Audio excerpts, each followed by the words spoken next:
I'll give a quick intro, Laura.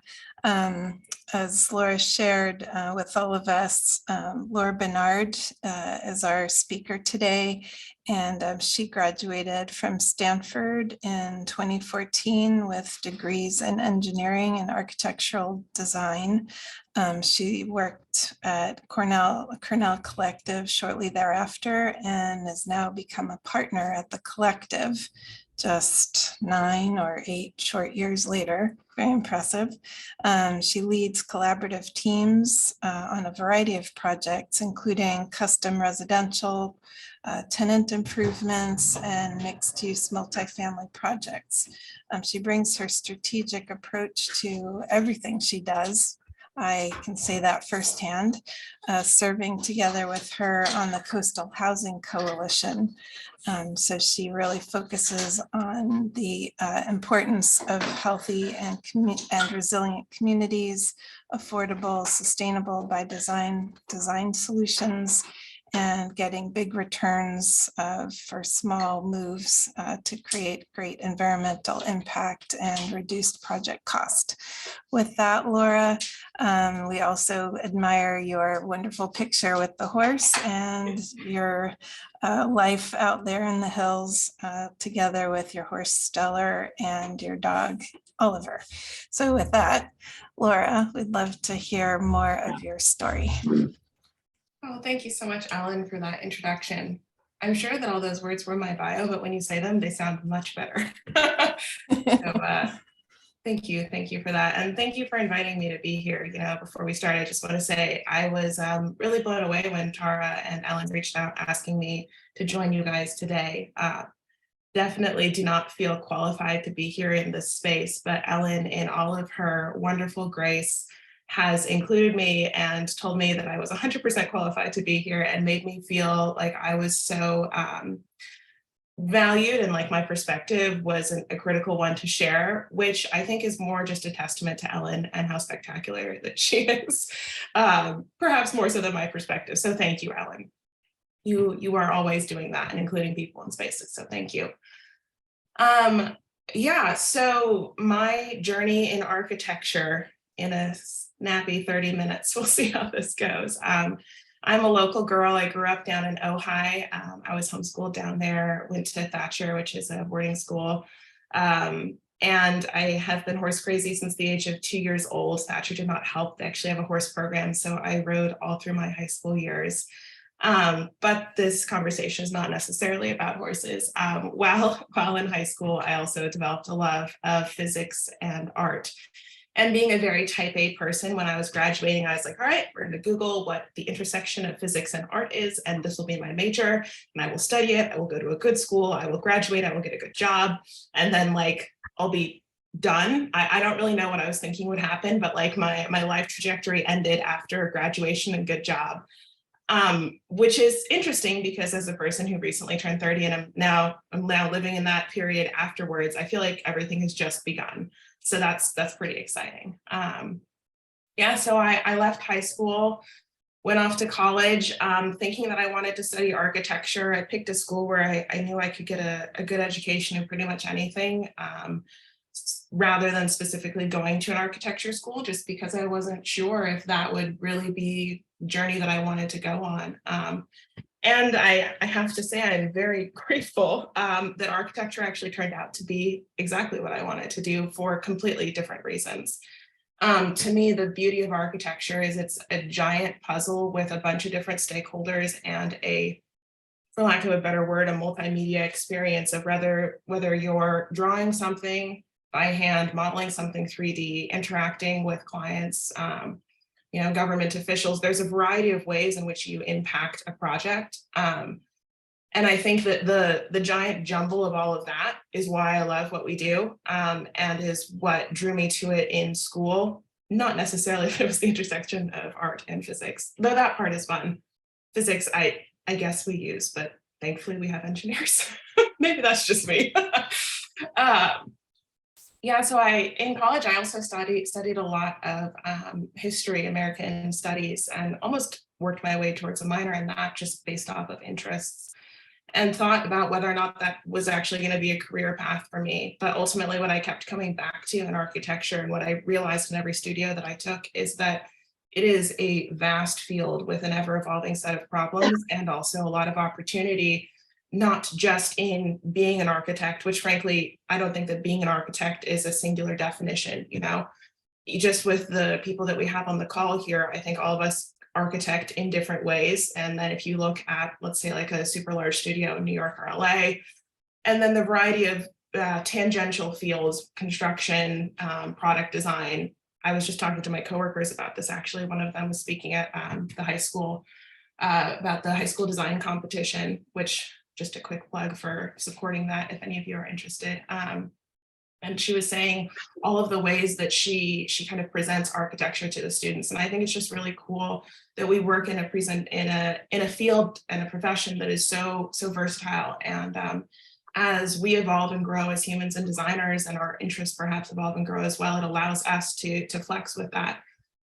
So here I am now, an architect.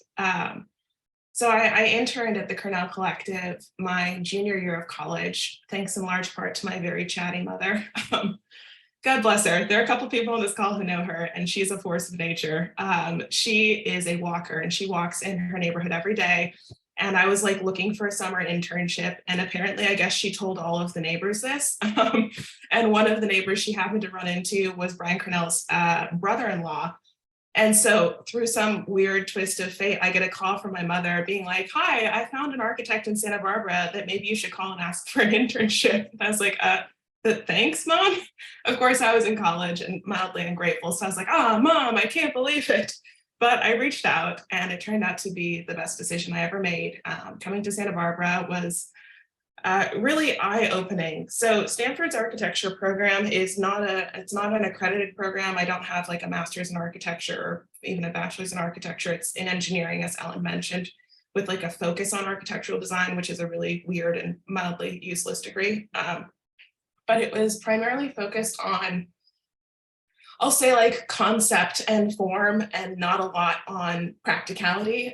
So I remember my first task of my internship was like working, or I should say my first legitimate task was working on arranging some windows on an elevation for, I think it's called Estancia now. It was the Sandman Inn project. And I like looked at the whole elevation and was moving these windows around to create this aesthetically pleasing pattern.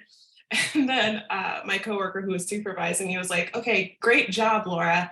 However, windows are into rooms. And so usually you want your rooms to have logical windows, not a bunch of different sill heights, not windows splitting walls, and like great composition." But she was so kind. She didn't say like, "What the hell?" But I mean, if it was me, I'd been like, what are you doing? So that first internship really helped me see with greater clarity all of the practicality of architecture that I was completely missing, which actually drew me into it more, because I'm a little bit of a bulldog, I guess, when it comes to reading the code, and I like proving people wrong, namely our plan check officials. So being able to dig into that and get into the various aspects of the zoning ordinance, the building code, and really like lean on the more kind of nitty gritty side of architecture and seeing that as another facet of our field just made it even more interesting to me. So yeah, that was my internship. Graduated, and I love Santa Barbara, and I wanted to come back.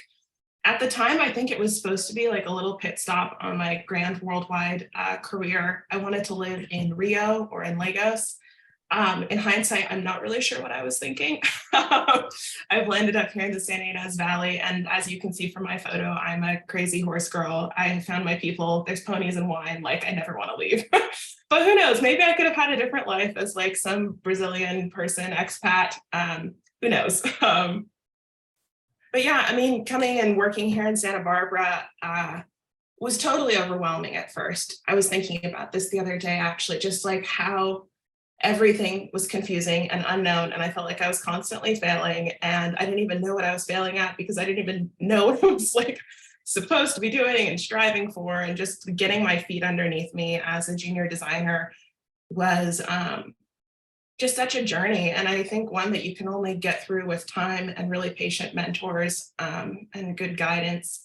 So I'm really grateful for all the people that I work with for helping me grow in these ways. And yeah, I guess after a while, it all started to become just a little bit easier. It probably took 3 or 4 years until I felt like I actually, like, I didn't know what I was doing, but I was like, okay, I kind of know what I'm doing. And then that hit another juncture for me, because then I wasn't really sure what was next. Starting to get my feet underneath me as a designer was one thing, but like, was I just going to do that for the rest of my life? And would I be happy with that? And what would that growth look like? I was looking at other people who worked in the office and like seeing how they were running their projects and the professional relationships they had. And I remember I went to a couple events. I think it was the AIA end of year gala, just like randomly, like, we went, and I knew absolutely no one there except for who I worked with. And it was really overwhelming. And I felt like I was definitely an outsider to this community of architects that clearly was a well-established community, but wasn't one that I was a part of. So again, being a type A person, I had my next goal, which was professional networking, which I personally really hate. It feels kind of false and like I don't know, like a false connection. And I really like meeting people and establishing real connections. And it wasn't until I tried to do my professional networking and met all these wonderful people and established real connections that I realized that I had this completely backwards version of networking, and that it's really just finding people with like-minded interests and good people, and then you just talk to them and then they become your friends and then you proceed. So that was a really pleasant surprise. And I do have to give a shout out to a couple of people on this call, in particular, Ellen and Courtney, and many other people who I don't think are on here, but Delaray with Flowers and Associates, and Erica, who works with Ellen there. In particular, they right over your shoulder, Ellen. In particular, they really took me under their wing and helped me make these professional friendships. See Erica rolling this way. Erica strongly asked me to co-chair the AIA Emerging Professionals Committee with her, which I was not exactly interested in doing. But she is also a strong woman. We are now very good friends. But at the time, we were not friends. And she basically was just like, listen, you're going to do this with me. It's going to be great. And away we went. And similarly, Galeray was the one who encouraged me to join the board of CHC with Ellen. Ellen and I met separately and had a really fantastic conversation, I think technically through the AIA mentor program, where she talked to me just about like, I remember you just told me like, go do things, get involved. It doesn't matter if you feel like you should be there or like if you have anything to say, just like show up and see what happens. Yep.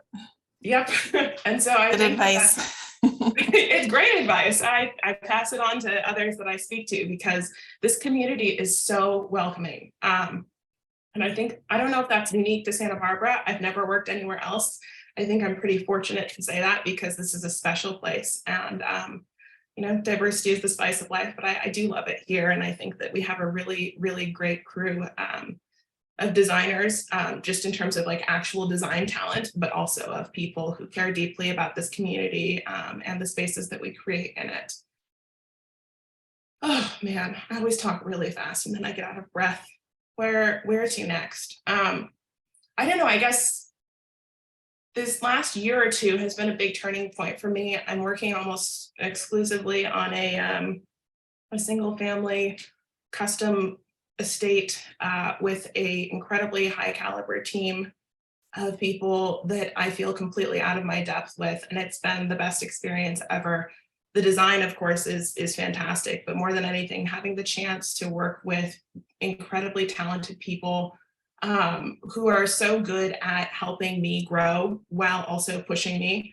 And it's been a really impactful experience for me as an architect, because I feel like it's grown me in ways that I wouldn't necessarily have grown before, because when you get to work on a project like that's got the chops, I think, and the budget to really push for excellence, it's been a really amazing journey. So I'm grateful for that. 2023 is also a big year. For the past year or two, we've been in the process of trying to figure out what we want to do in terms of the management strategy for our company. And I have been fortunate enough to be asked to join as a partner. And that is something that I was not at all expecting, and I'm incredibly grateful for and really humbled by. Yeah, gosh, I always cry at some point in these. Just a little bit of an emotional person, but it's a really big responsibility, and not one that I take lightly. So I guess for me, what I've just been thinking of in this past year, coming into the new year, it's always vaguely resolution season, or at least forward planning, is just, how to continue to grow myself, of course, but also really how to do right by my coworkers, and for all of us as a firm, and then also just with kind of our tangential connections, whether it be through mentorship programs, interns who come through the office, whatever, how we can all continue to grow as designers and be happy humans with a vaguely reasonable work-life balance, which is kind of funny because, as we all know, that doesn't necessarily happen, but we strive for it. Yeah, so I don't really know if that was 30 minutes or not, but I think that's the end of my thought process for now. Thank you, Laura. That was great. I'll start off by inviting everyone to ask Laura any questions that they might have. I'll get the ball rolling by asking for you to tell us more about your mother, because she sounds like an amazing lady. Yeah, she is a fantastic lady. She is also, I don't want to say single-handedly responsible for creating me, because my dad is also a fantastic human and did a lot to help raise me and balance out the intensity that is my mom. But like, she is the sculptor who has chipped away at every inch of me. She is a professional force to be reckoned with, incredibly involved in her community, really gracious and bright and vibrant, and a total extrovert, which I am not, which has made our lives a little bit challenging at times. Yeah, and she is excellent in all that she does. And I think that setting that standard for excellence was really a hallmark of my childhood. Yeah, she's pretty wonderful. I'm very grateful to have her. Wonderful. Other questions?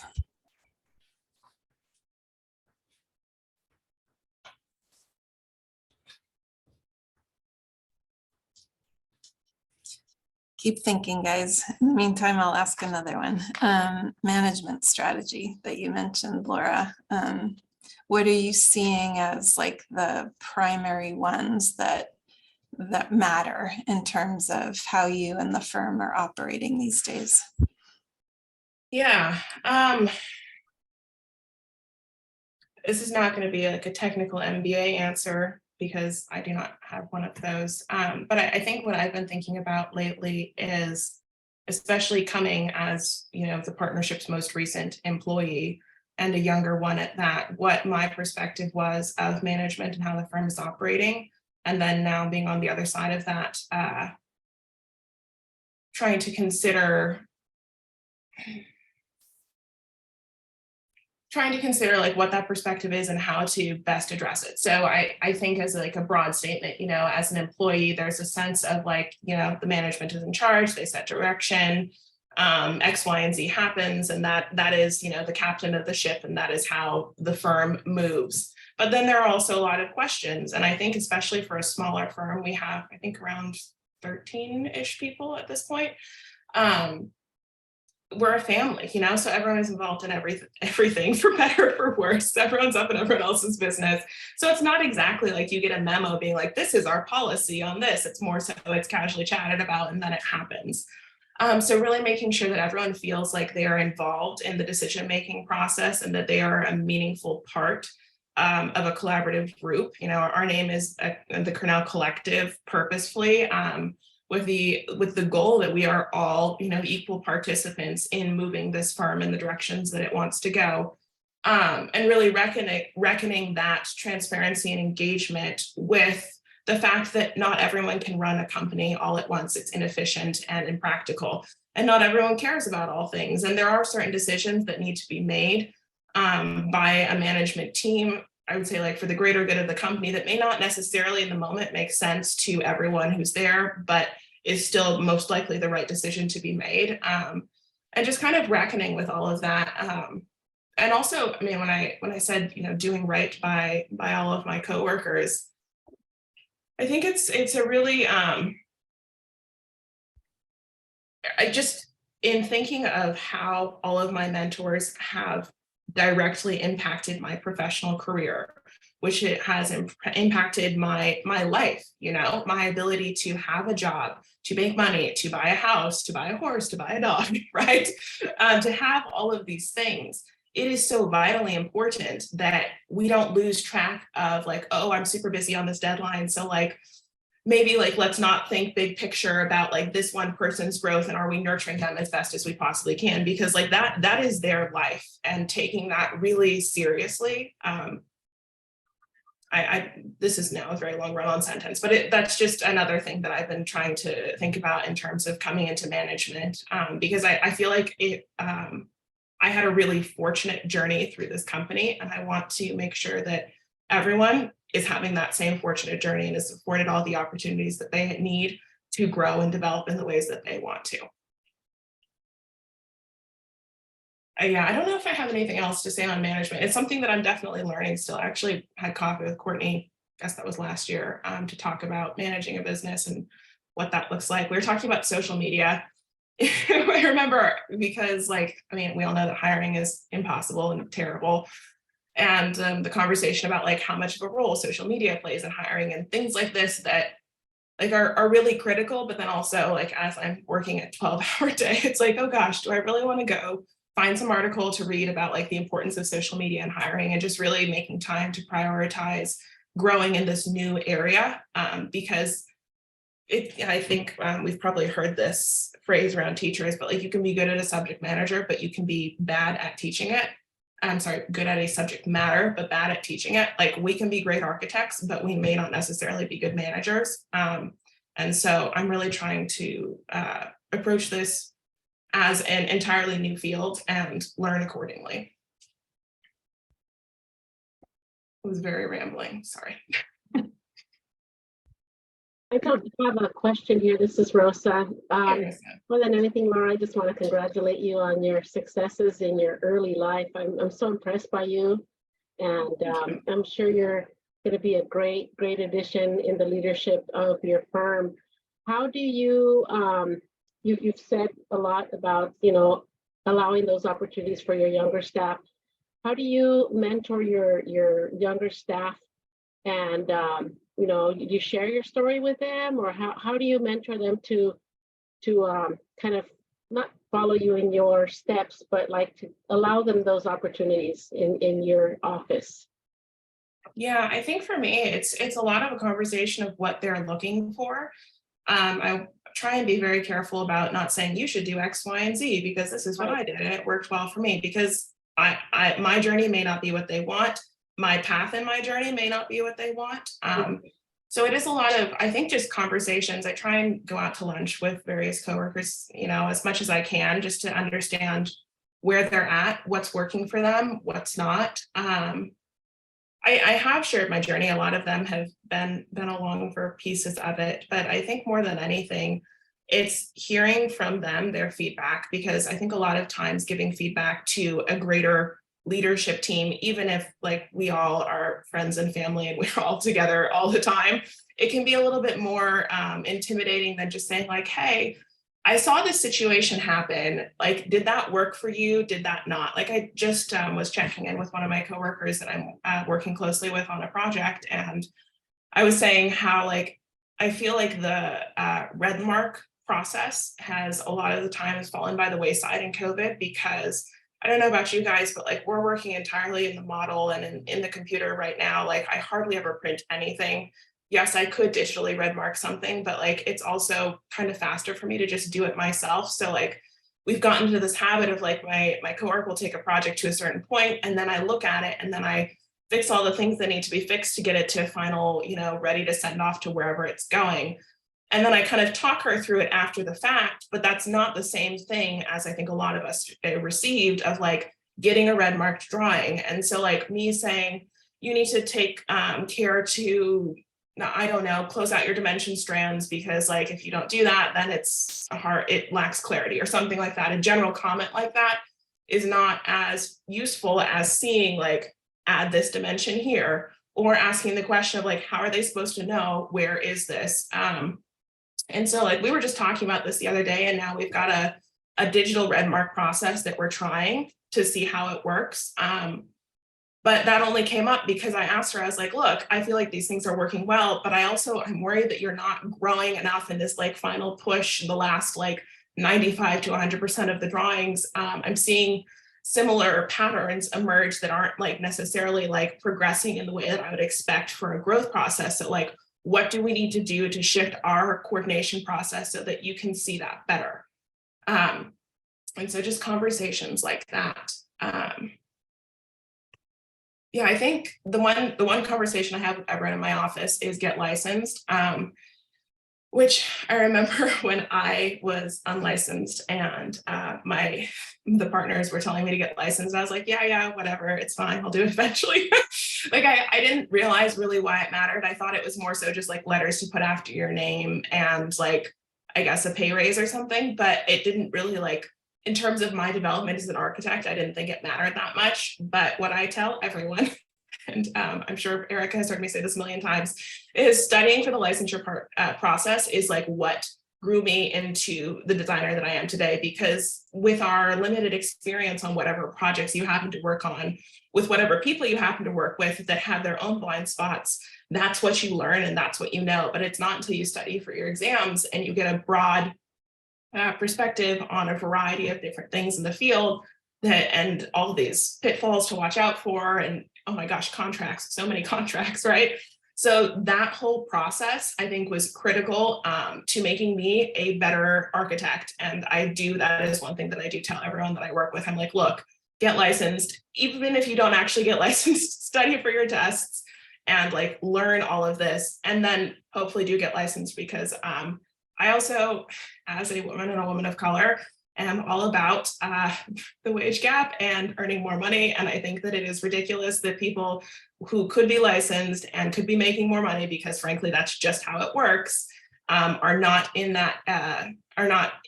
recognizing, I shouldn't say are not recognizing, are not being told so explicitly, you need to do this to improve your earning potential. I think that a lot of times we don't like to talk about money because it's kind of like an icky feeling thing. And so I do try and be pretty transparent with people that I talk to about that, of saying like, look, you need to get licensed because you are going to hit a cap if you do not. And like, if that's what you want, that's totally fine. But like, if you want to continue to grow financially in this profession, you need to get licensed. Or of course, find some other path through the profession that will give you that opportunity for growth. But like, if you're going to be on, I'll say like a standard like architect track, like you're going to cap out at some point. So those are my little stump speeches. Thanks, Laura. Thanks, Rosa. Thank you. Thanks. I have a question. Hi, yes. Hi, thanks for the little financial talk. I think it's important to be transparent.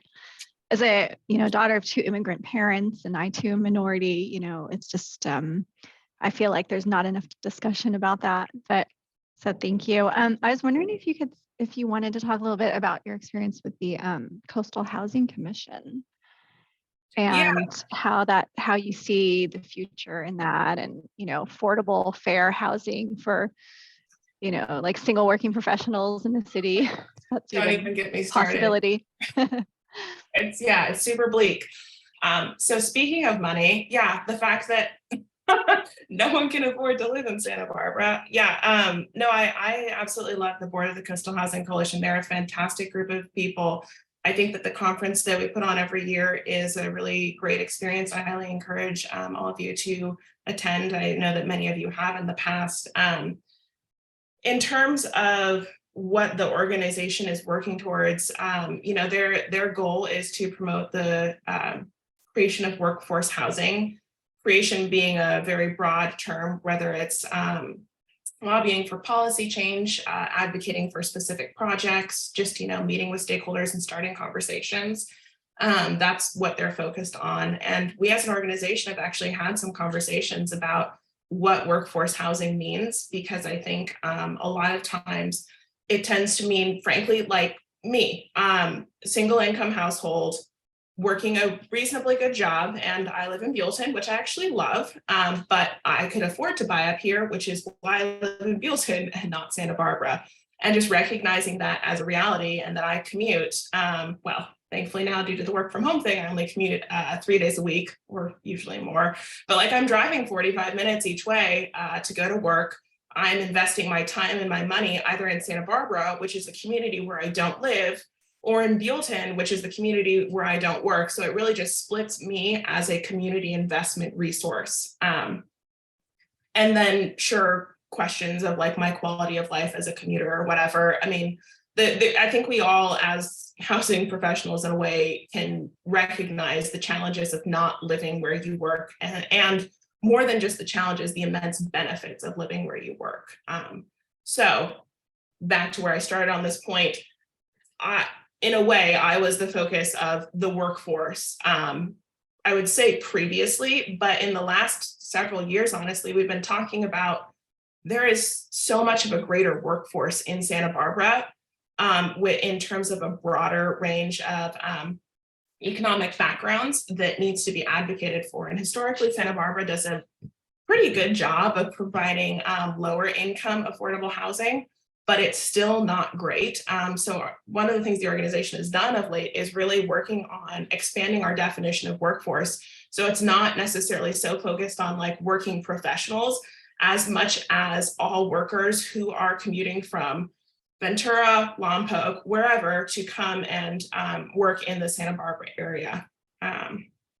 So yeah, it's been an interesting evolution, because with a broader bucket of people that you're working with, it's a broader opportunity for advocacy, because it's not necessarily the same questions and solutions depending on which demographic you're looking at. But it's an exciting challenge, and I have to say one that frankly feels really, are we ever going to make any progress? And it's really hard to face into that. Just because these are people's lives. You know, I was in Texas, my family's from that area. I was in Texas over Thanksgiving, and we went to someone's house who works like, you know, my cousin and his wife, they work like a reasonable job. They're not making a ton of money, and they have a lovely home for their kids with a yard. They had this is like what got me, I don't know why, but they have like a little library nook. And I was just like, I could never have a library nook in Southern California prices. That's ridiculous. And it really hurt me that we are not creating an affordable housing market such that people can actually live and thrive as individuals, as families, and that they can't really, or I should say it is really tough to affordably build a life here, and that you have to kind of tailor that life to make it work. Now, we all live in Santa Barbara County. It's amazing and beautiful, and we have vibrant, thriving lives here. But it's under, I think, a threat of a really high cost of living, and that's just a stressor that can't be ignored. It's hard and it's depressing to me a lot of the times, and especially after going to Texas, I was like, God, why do we do this? But on the other hand, if we don't do it, it's just going to get worse. So onward. Laura, what do you see in the housing laws and movement that's happening at the city and at the state level that gives you hope or a good feeling about housing moving forward?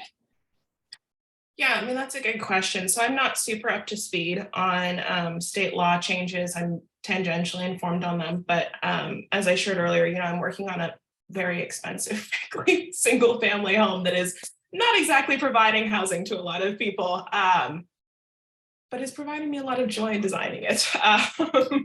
So I'm not in that realm actively right now. I will say, as a general comment, I think what we've all seen is that there is at the state level a lot of focus on housing, and I guess in the same breath in that conversation, I focused on our unhoused neighbors as well.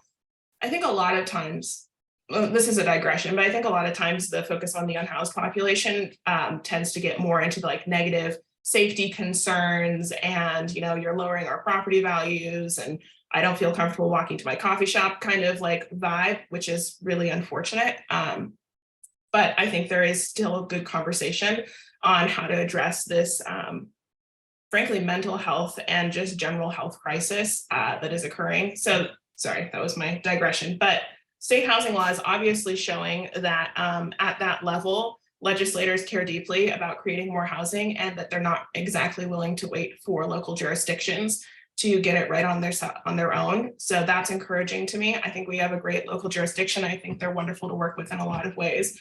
And like all of us, there is room for growth.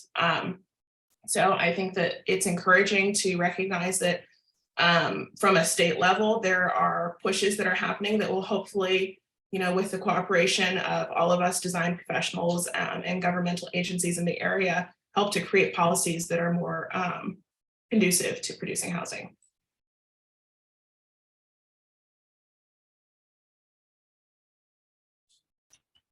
I have a question. Can you hear me okay? Yeah, I can. Thank you. It was interesting hearing Ellen mention, you mentioned your horseback riding lifestyle and passion. And I'm guessing that living in Buellton has something to do with that. And I just wonder if you'd like to expand on that a little bit. On whatever levels, but also does it mean you're more interested in designing properties that involve horses? Funny you should say that. I've designed 0 properties involving horses and it's very devastating to me. No, horses have been a constant source of joy and meditation, I think, for lack of a better word, in my life, an active meditation. I like to joke that it's cheaper than therapy. It's definitely not cheaper than therapy, but I think it's a little bit more fun. I just being able to get out into nature, into this beautiful place that we live in. I mean, the valley is gorgeous. Santa Barbara proper is gorgeous. Like, it's hard to find an ugly place in this entire area. So I just feel very fortunate to have landed somewhere that's a little bit more rural because I think for me, just getting out into open spaces, roaming hills is really important just to my sanity. We all work very hard. And one of the things that I've at least been focusing on these past couple of years in order to avoid burning out is forcing myself to take those breaks and to fit time into my schedule so that I can get out and experience some fresh air.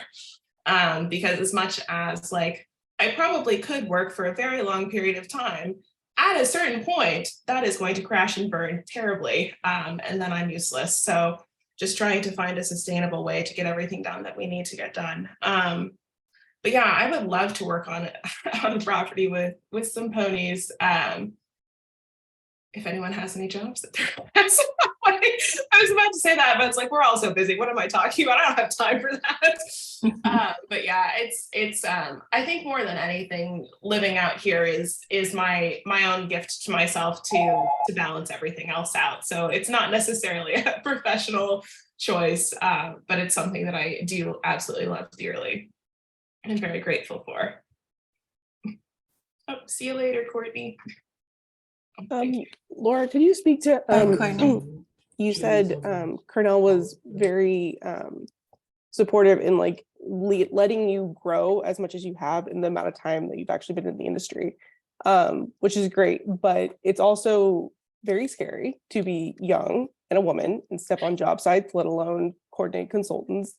Can you speak more to that? Just like how I know you've been scared, but I know people mess up. We've all messed up, but how you keep going through that. You're talking about Morgan, I'm fearless. I have zero. Yeah, no, it's terrifying. And I think that the thing that has gotten me through it is getting really comfortable saying, I don't know the answer to that. And also like, I don't really understand this. Would you be willing to shed some light on it from your perspective? Because most of the time people really like to teach and to share knowledge. There's some not very nice people out there who would be like, why don't you know this? But I have run into very few of them. And so I think just getting really comfortable with being humble and knowing that I don't know things and asking questions has been how I get past that fear. Because I don't know things, and I'm not going to go out to this job site and stamp around and pretend like I know what I'm doing, because that doesn't do the job any good. It doesn't do me any good.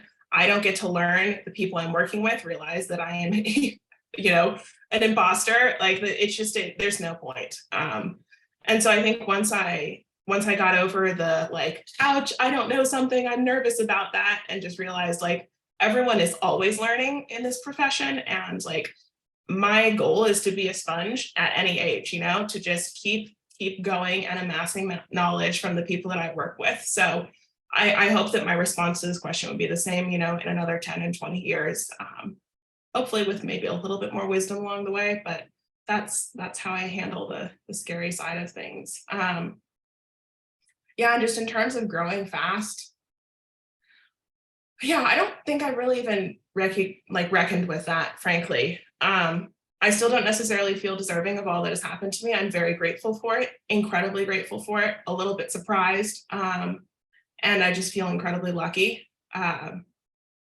I'd like to be able to pass that luck and opportunity on to anyone else that I can, because I don't think that there's anything particularly special about me or my journey, aside from perhaps just a confluence of amazing people and good timing. And I'd like to help share that with others.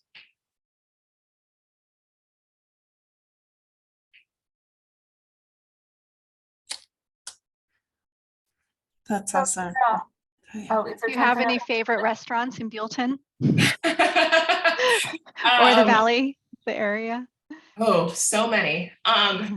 In brief. Do you like industrial? I do like industrial eats.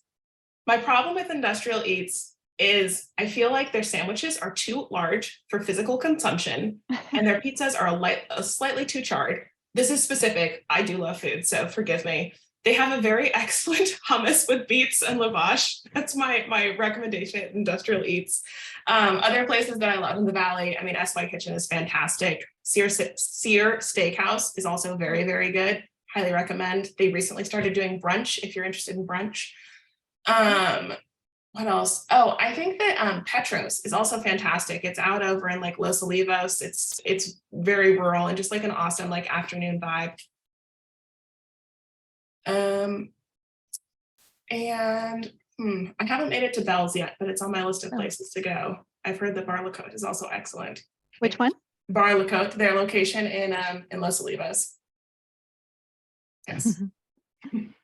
But if you ever want to go get food up here, I know that I don't know all of you that well, but I'm a relatively friendly person, and you now know my life story literally. So hit me up, we can go. I'd love that. I was up there last weekend. So good. Fantastic. You can even come ride my horse if you'd like. Okay. Now you're going to have lots of visitors, right? Laura.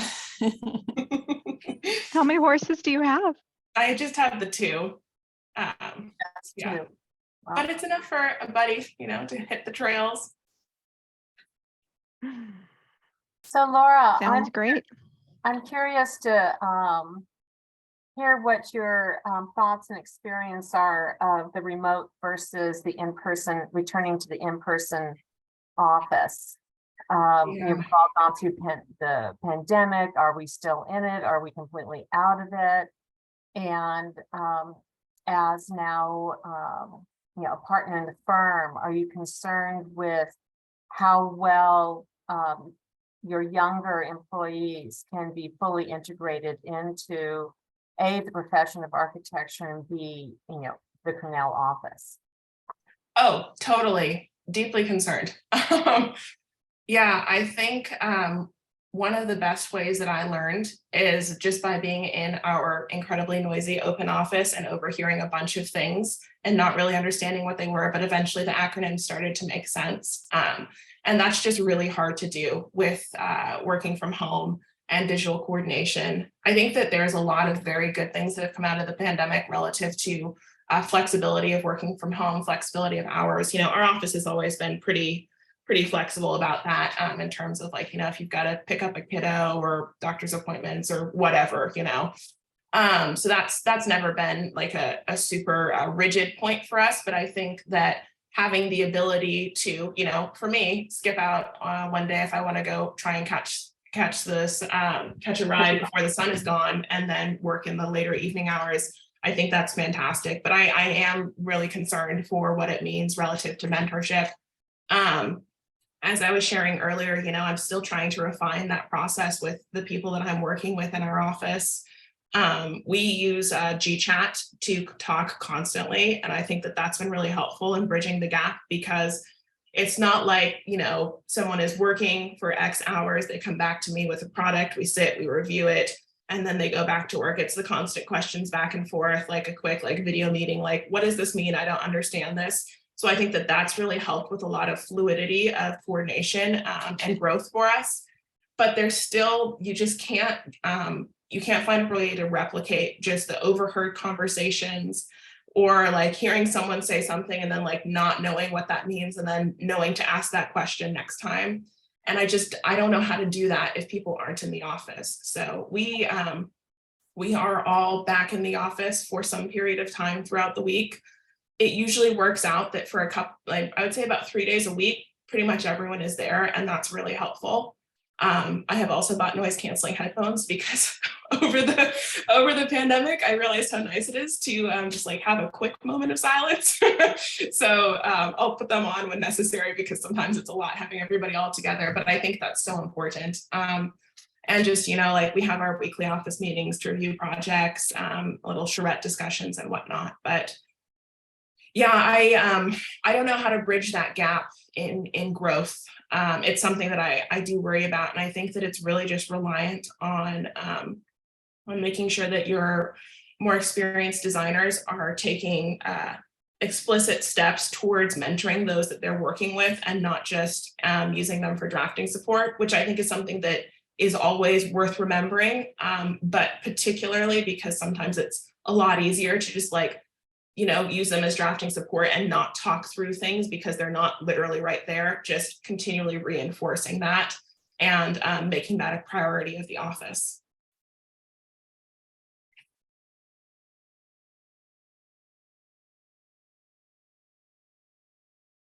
Are we allowed to have your email, Laura? Yeah, sure. Oh, I see your chat. Okay, yeah, I'll put it over there. I can type.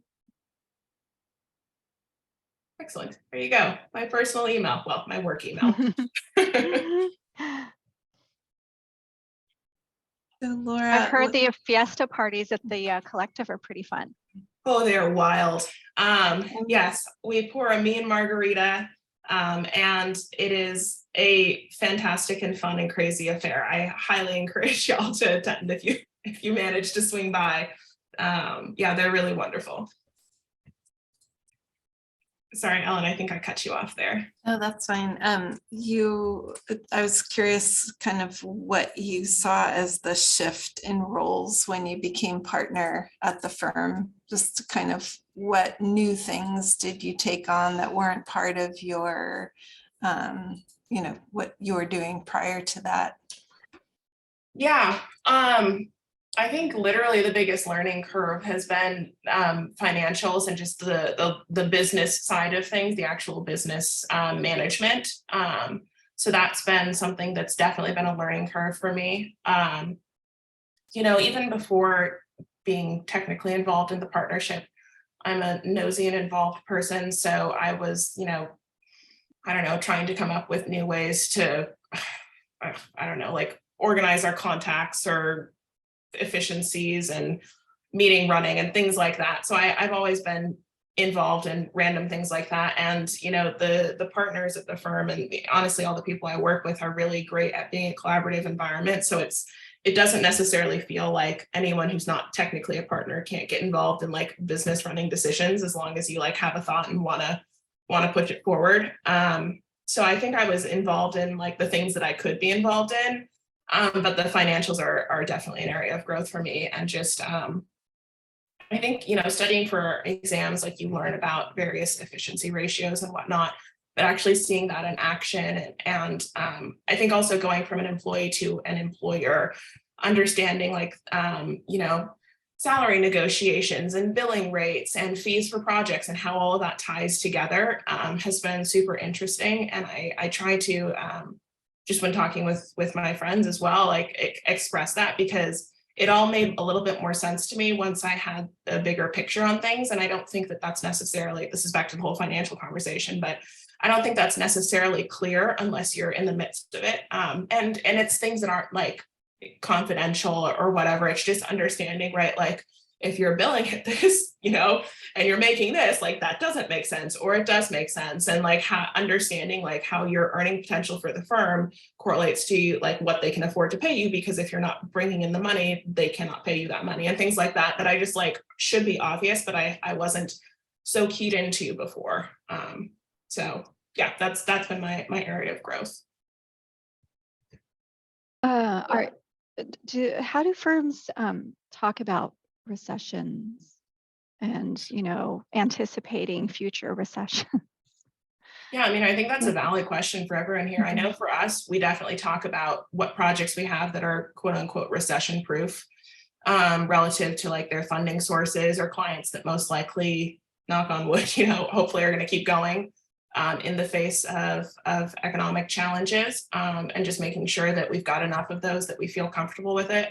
And as always, that we're you know, tailoring our workforce so that we're not, you know, ramping up for one project and then having to somehow taper off because of a lack of work, which is an art form that I don't think anyone has really exactly mastered, and it's a constant evolution. But I'd be curious to hear everyone else's thoughts. I mean, it's a valid question with where we are potentially going.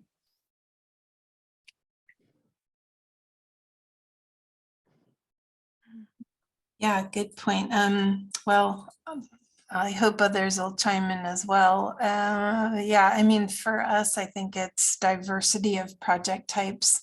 I think the last time a recession rolled around, we were more of a, you know, mono type of project. And it was a few outliers we had that were with, at least for us, they were at SBCC at the time.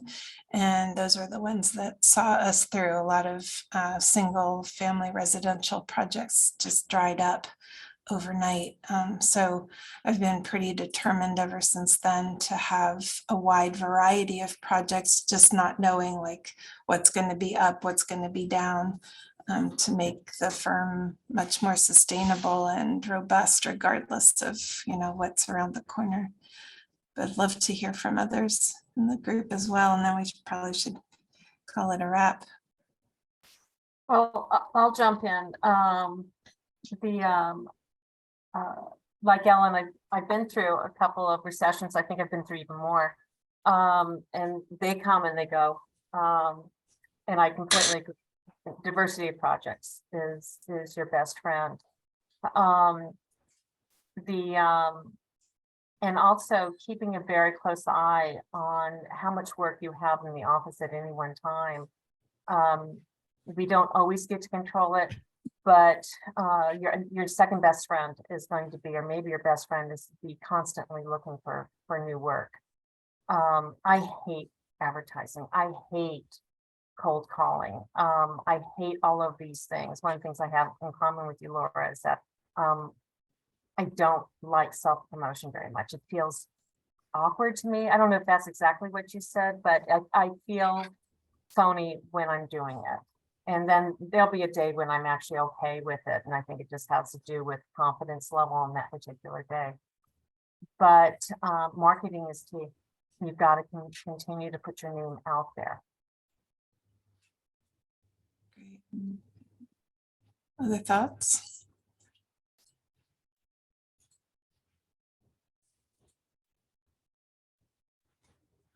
All right, well, thank you, Laura. This has been really wonderful, and just so many nuggets of great things about the whole picture and how all the pieces are fitting together for you. And I think probably for all of us here, there are pieces of it that we can, you know, kind of take to heart and think about how they fit into our own separate puzzles. With that, I will also let everybody know that Ann Kale will be our next speaker. So thank you for joining us today, Ann. Really look forward to hearing your story. And that, as you all know, we kind of shift back and forth between this noon Zoom format and then being after hours, more kind of a happy hour setup. And we're trying to be at people's either homes or businesses. Dawn, Sherry, thank you for being here today as well, and for hosting us the last time around that we met. That was fantastic. Rosa was the speaker at Dawn's office. So anyway, love Feel free to having. do that again. Feel free to schedule that again, Ellen. That was really fun. Thank you. Okay. I'll take you up on that, I'm sure. But in any case, this next one will be at Robert Uli's house over on Oliver Road. And so anyway, stay tuned, sign up for it. And I believe that's on March 7th, right? And I think I've got that right. Sounds right. Yeah. In any case, keep an eye out for it. And Laura, thank you so much for your insights today. Really, really appreciate hearing more about your story. It's really inspiring. Well, thank you everyone for your time. I really appreciate being here. So thank you. Thank you Thanks, so much. Laura. Thank you, Laura. All right, Thank take care, you. everyone. Bye. Bye-bye.